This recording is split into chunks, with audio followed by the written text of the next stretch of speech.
Start recording. Stop recording. Speech off. Wait, what? Ah! Excuse me. Hi, guys. It's me again. I am going to talk about the Chromebook once again.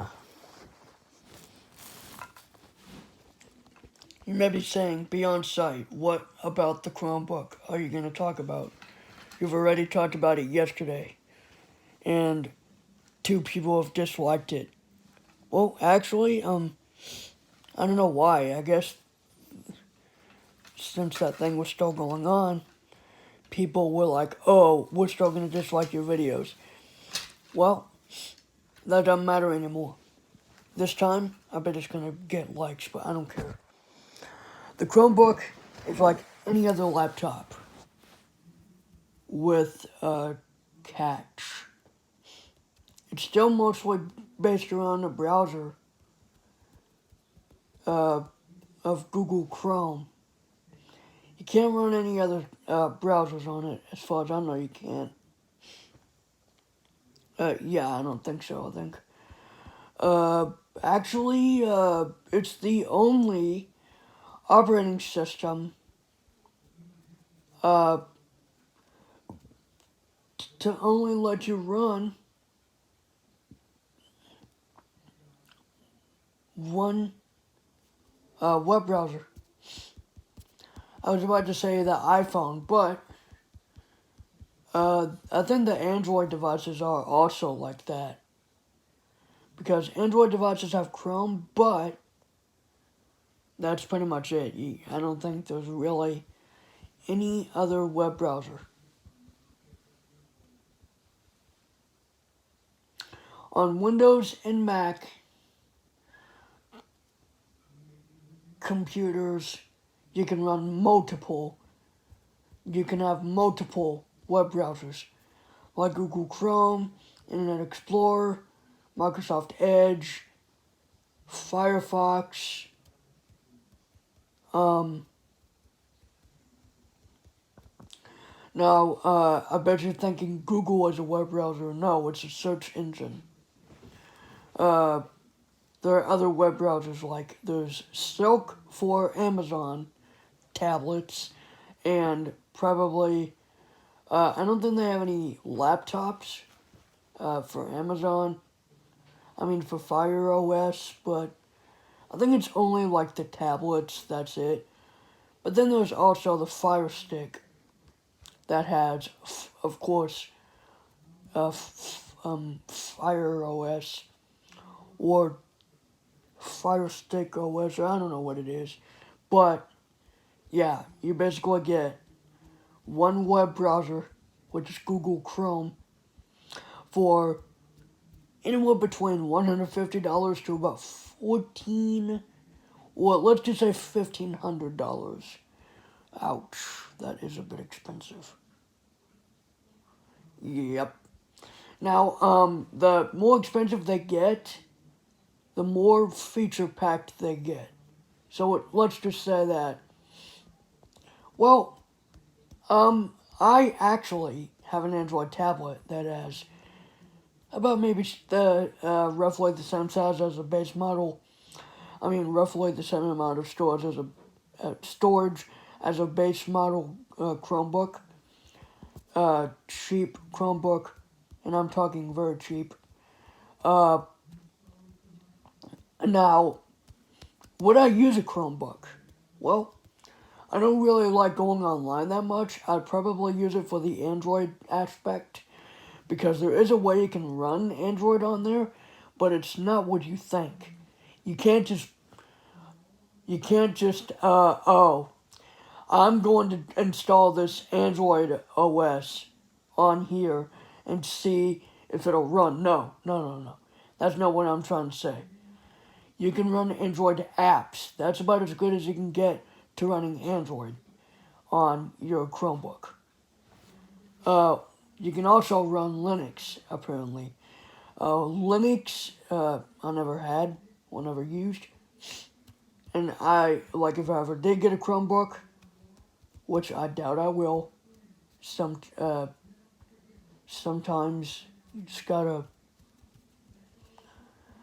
sometimes you just gotta wait. But I think all the Chromebooks, I think all the Chromebooks, cheap or not, will have Android apps. There's a you get a modified version of the Play Store. It's still the Play Store, but it's modified in a way. It doesn't have all the apps. I don't think it even has YouTube, and I'm gonna be mad if it doesn't have YouTube, because having YouTube on a laptop and or tablet and or convertible, which is what, like, there are 3 different configurations. Actually, there are 3. There's a laptop, like, like you would see like HP and Lenovo or Acer or whatever, all those brands of laptops, there's that. And then there's the tablet. Like, like there's like the iPad, the Android tablet, the Windows tablet. It's kind of like that. Although Dell also makes tablets. And I think HP does as well. I think a few of the companies make tablet versions of their computers. Of course, Microsoft does. And Microsoft actually does have a laptop. Sort of. But anyway, this is not about Microsoft. This is about the Chromebook and Google. And because it is Google, it actually, originally, a Chromebook would not even run Android apps, period. It would just run the web browser. Yes, it would have a desktop like your Windows PC that would be familiar to you. But all the apps, there's a catch. All the apps lead straight to the website. Web browser. Not website. Web browser. So they're web apps. They're applications, yes, but they're web apps, meaning they're online. But some of them can be offline, like Google Docs and Gmail. But once you get back online, once you're offline on a Chromebook, you have very little access to Gmail. But Google Docs, you can just go on there and work away on your documents offline. Like, let's say a bad storm is coming, and you're going to be losing power, and you're not going to be on the internet. Well, there is some offline use for a Chromebook.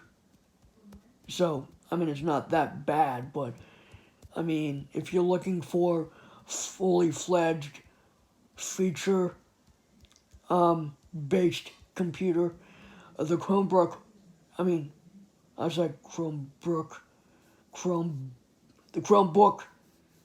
Chromebook is not the laptop/tablet for you.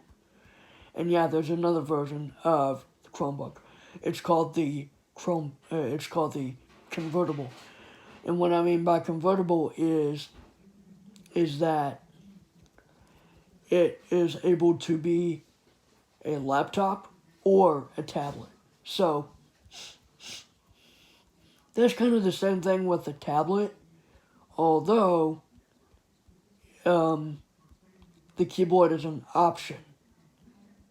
Although the tablet, the laptop, you have no choice. But some of the laptops, correct me if I'm wrong, they have touch screen capabilities. Like, you could use the screen.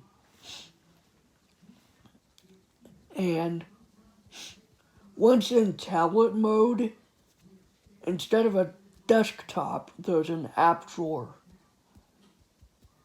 Like in Android where you get all the option for apps, it's kind of the same thing, but it's an app drawer. I think Chromevox would help with that. Besides, no talkback, no voice assistant, just Chromevox, good old Chromevox.